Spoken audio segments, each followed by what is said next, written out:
नमस्कार, मु सुदाम पाणिग्राही। मोर कवितार शीर्षक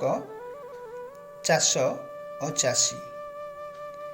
माटी मटाळर मनीषटी सिए दुख जार सहचर, केमिति बनिबी स्वल्प ज्ञान बड़ी अकुहा कहानी तार क्षण छपरु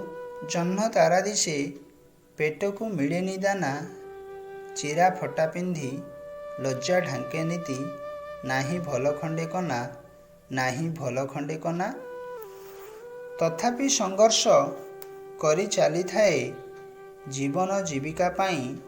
अकुंठ चित्तरे काम करुथाए नुआ आशायी को नहीं पाहांती प्रहरु चाषीटीए उठे कुकुटर राब शुणी सअल नित्य कर्म सारी उषा आगमन जानी बेल कंटी दंडे विलंब न करी गाई गोरु सेवा सारी तर तर होई बिलकु से जाए हल लंगल धरी हल को बुलाई जमी को करसे यथा विधि समय रे बिहन से बुणी खत सार पानी देई थाए जतन रे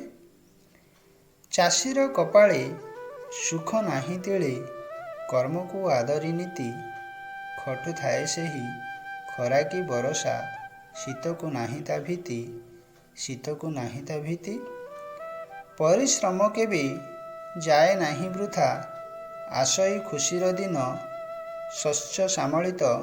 भरा खेत देखी उल्लसित तार मन धान मुग आदि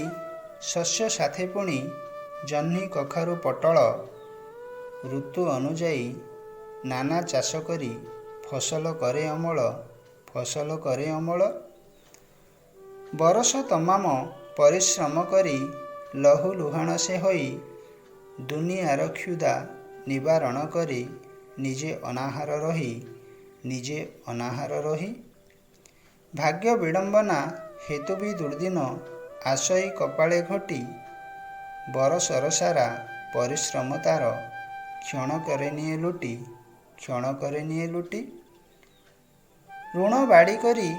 जमीरे लगाई केते अभिलाष नहीं सुनेली सपन देखिला बेलकु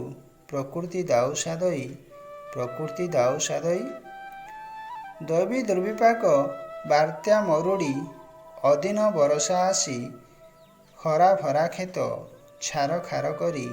जाती सर्वस्वनाशी ऋणग्रस्त होई भांगी से पड़ई बुद्धि हुए बाट बणा बाछि निये सेई आत्महत्या एका अटेता शेष ठिकणा। धन्यवाद।